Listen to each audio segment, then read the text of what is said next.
Services in Brownwood, Texas.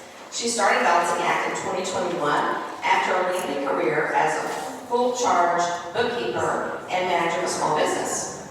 She offers her expertise in accounting, tax, and business management to solo professionals and small business owners locally and across the U.S. Her passion is playing a supportive role in the growth and success of her clients' businesses. With the tagline, Xanax for your financial anxieties. Xanax for your financial anxieties. Tammy eases her clients' fears and worries about their books, their taxes, and everything business related. Tammy was raised in Llano County, but has lived in Brownwood for 30 years. She celebrates 37 years of marriage to the love of her life. They have 2 grown sons and 3 grandchildren, ages 16, 10, and 5.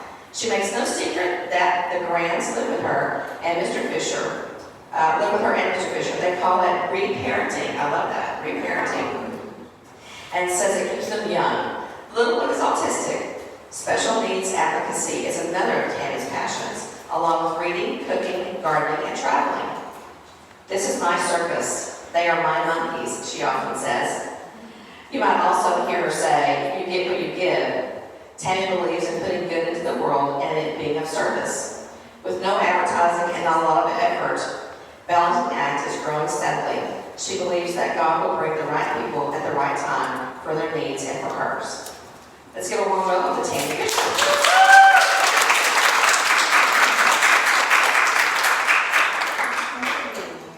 Thank you. It's dangerous to give me a microphone. For my first number. I'll leave that for you. All right. So, not part of my talk, but I like what you said about using the passwords.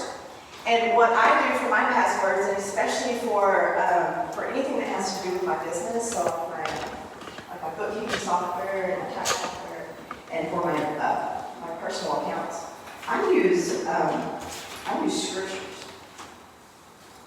And I believe that every time I open these programs, I am blessing my business, I am blessing my finances, and I'm blessing whatever it is I'm doing. So, anyway, that's just me.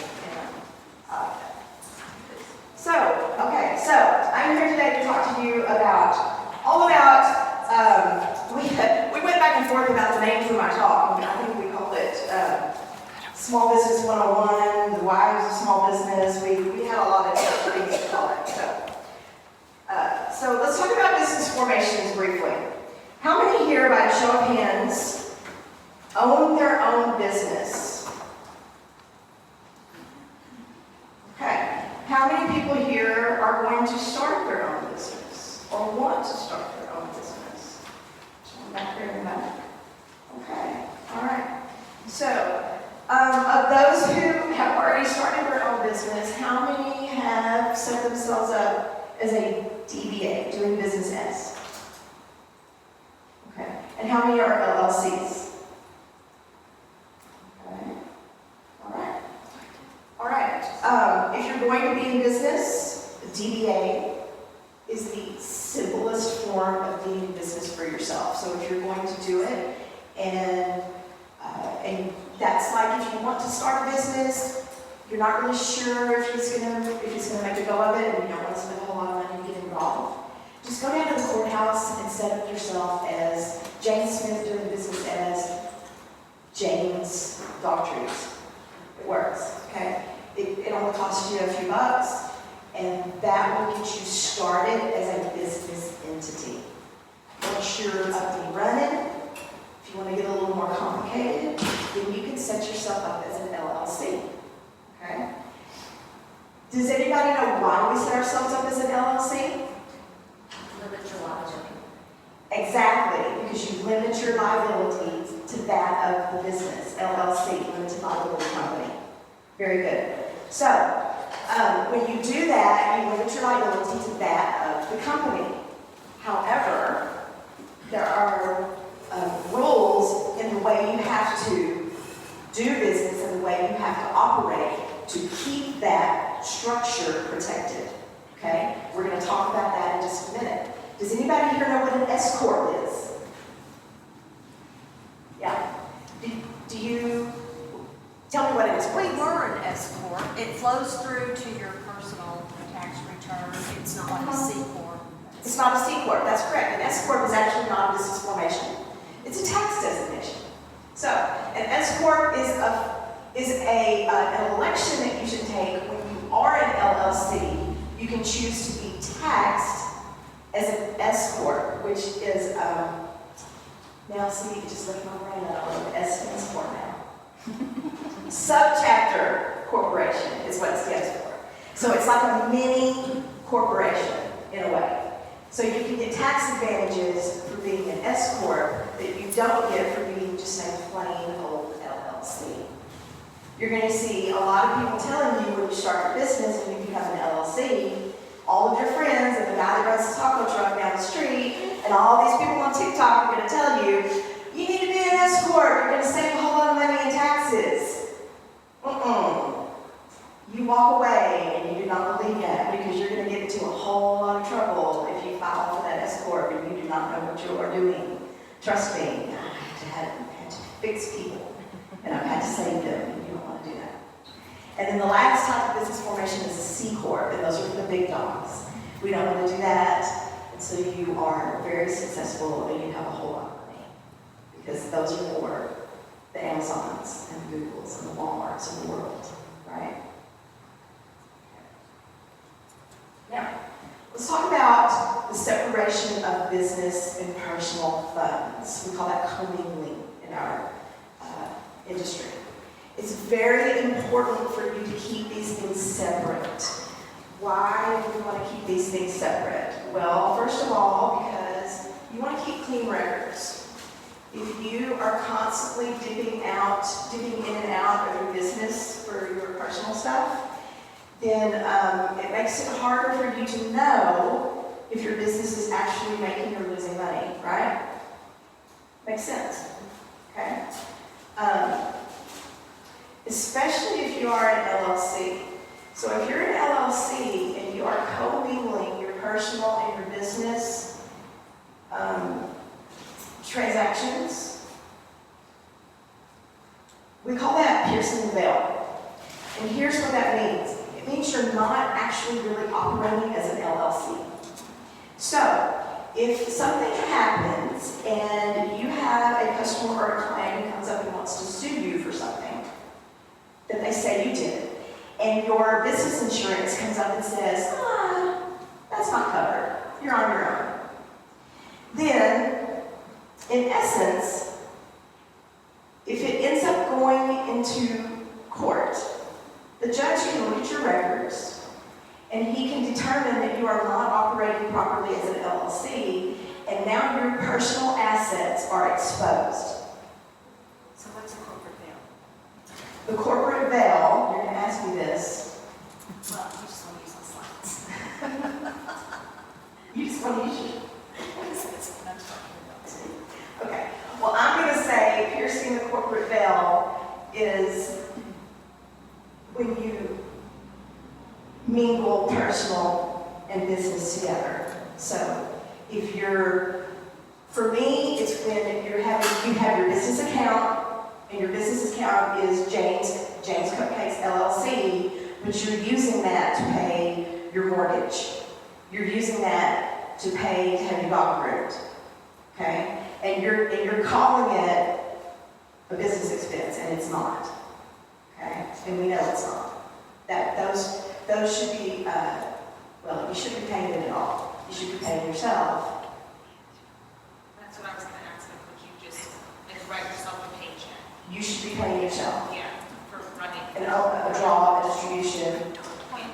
or if you're an S corp, you're taking wages. Okay. Okay? If you're an S corp, you can take wages. But that's How you get away from mingling personal and. That's how you get away from England, right? And the other thing that it protects you from is bankruptcy. If in a bankruptcy situation, if you're an LLC and you have not been commingling this way, if you have to file bankruptcy, only the LLC has to file bankruptcy. Okay? But if you've been commingling and none of that is straight and clear, you could expose yourself to having your personal assets included in the bankruptcy. So it's really important that you do these things correctly.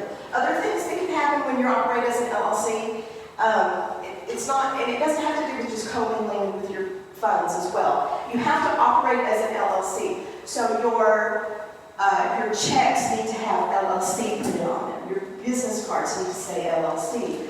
Any of the contracts that you use with your clients need to be worded with the LLC heading. And the way I tell my clients is, anybody who is doing business with you should know that they are doing business with an LLC. So include that wording on everything that you do. Okay? Okay, but when it's an S corp, what? An S corp is only a tax designation. Okay? So that's just kind of behind the scenes. It goes on, it has to do with the tax forms that you fill out and the way you file your taxes. But it's not really a business entity. Okay? That's why I keep designing S corp, so. Oh, you are. Yes. We should talk. Yes. Every time we get checks, we're supposed to S Oh, honey. Yes. She told you to be an S corp. Did she tell you anything else? Oh, see, this is what they do. Oh, that makes me so mad. See? Yes. Okay. They say, be an S corp, and then they don't do anything else. They don't tell you anything. Okay, we should talk. This is why we do this. I mean, I could do a whole hour-long talk about S corps and the things you have to do for an S corp, but Make an appointment. let's talk. You have to set up an appointment. I'm so sorry. I got this The bad. power of networking. Okay, let's talk about keeping your business books for a minute. Okay, people, it's 2023. How many of you are still using Excel spreadsheets? How many of you have a box of receipts? Anita? I'm gonna fill out the stuff. Okay. We have these wonderful programs and softwares and apps that will do all of this work for you. Please use them. Why do we use them? Because it's automated and it's just less work for you. You don't have to do that. It's so easy. So, and it's not costly either. And I know I keep looking at you, but it's so easy and it doesn't really cost anything. There are some out there that are actually free to use. There's one called the Wave app, and it's free. You sign up and it's free. It's very simple. But you link things to your bank account electronically because everything is electronic these days, and it will pull in all of your data. You get to categorize your transactions as income, as expenses in different categories, and then here's the key thing, people. You get to run a profit and loss. And now you can actually see for your business, did I make a profit? Did I make a loss? How much did I spend on advertising? How much did I spend on copy paper? Oh my God, I used too much. I bought too many pens. You know, you need to be able to see these things. And we want to be able to see these things because when you're running your own business, you are the captain of the ship. It's you. You have to be able to steer the ship. And you cannot steer it if you don't know where it is going. The only way you know where it's going is if you know what's happening during the course, okay?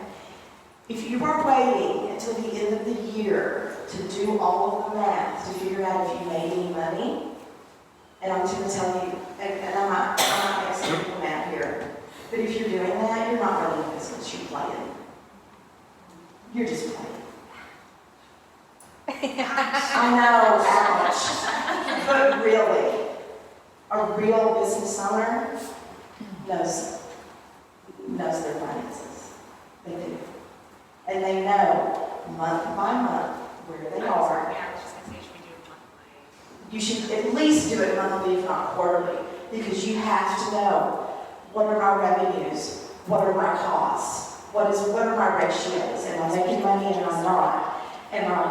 If I'm making money, how much am I going to owe in taxes? What is my tax liability going to look like? because I need to get ahead of the game. I do not want to get to the end of the year and have, you know, 5-figure tax liability that suddenly I can't pay. We need to be able to account for this and plan ahead for it. This allows you to be able to budget for things. I need to hire people. How do I know if I can hire people? Can I afford it? If I can afford it, how much can I afford to pay them? I need to advertise. How much can I afford to advertise? I need to buy inventory. Can I afford to buy inventory? I don't know. You're scaring me a little bit about starting a business, but at the same time, I'm super excited, and I feel like I need to get equipped with you as well. I am here because this is what I do. This matters, okay? And here's another thing. This is all important stuff. And there's a lot of people out there that are going to tell you, oh, I can help you with that, I can help you with that. Be very careful about who you go to for help. This is very important. There are a lot of people out there who are fakers, okay? This is a scary world, and there are a lot of people that hang out a shingle in my industry, and they don't have the knowledge and the credentials to back themselves up. Did you know that there is no, anybody can do taxes. I don't know if y'all know that, but anybody can do taxes. You can just apply to the IRS, you can get a secret number, and they'll let you file taxes. Does that scare you? Yeah. Because it should. Okay? There are a lot of people, because I belong to a lot of industry groups, and there are a lot of people in these groups that come on because they worked at H&R Block in Walmart for a season, and now they want to have a tax firm. And so they're actually coming on these groups, and they're like, my client gave me this form, it's called W-2, and I don't know what to do with it. And I'm like,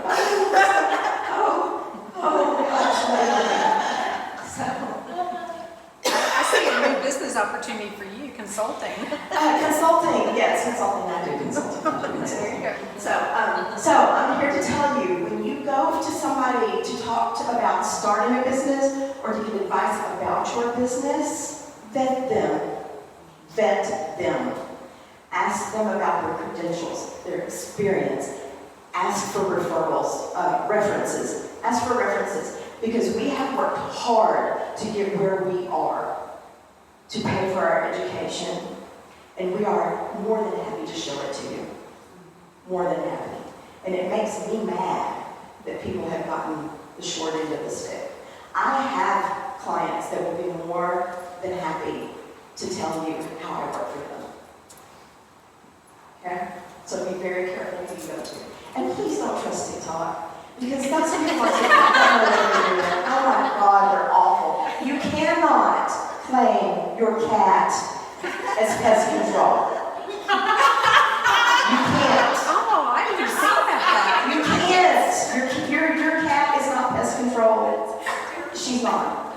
She's dead. Can we run Can you? What? No. You cannot claim your cat's pest control, and I guarantee you nobody here can claim the honest rule. So,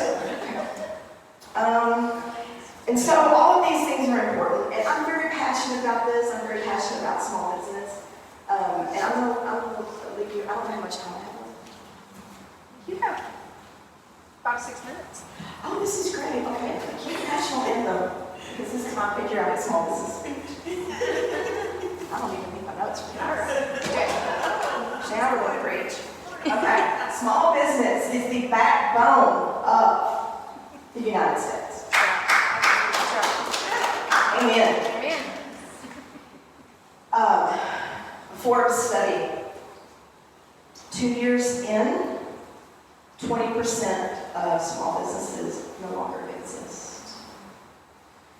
By year, let's see, I do have to read my notes. By year 5, 50% of them are gone. And by year 7, over 70% of small businesses are no longer in operation. The odds are stacked against you. So if you are going to succeed, you have to do things the right way from the start. That is the only way to get this done. The tax code is not written in your favor. It is not. The people who write it are wealthy people, and they write it to benefit themselves. The joke is, it can also benefit you and me if we know how to work it. That's why I went and did what I did and studied it. Because their benefits can also work to our benefit. We just have to know how to use it. Okay? So, it's very important for us to stay in business and to stay alive. Because if our businesses go away, towns like Brownwood and Early shut down, and we are no longer here. Now, we need Walmarts, and we need Googles, and we need Amazon. I've never been to Amazon. But they have their place. But literally, small business is the lifeblood of our nation's economy. We feed each other. It is an ecosystem, right? If I hire Anita to give me voice lessons, not only will I sing like a bird, but I'm helping her pay her bills. But it's not just that simple. She's going to take her hard-earned money and she's going to go shop at the little store downtown. And those people are going to use that money to pay their employees, and their employees are going to go eat at the cafe down on the corner. And it just goes on and on and on. We feed each other. And that means something to me. And I hope it means something to you. Yes. Right? Right. So that's why this is important to me. It's almost our duty to help each other, to keep each other alive. So that's what I do. You guys may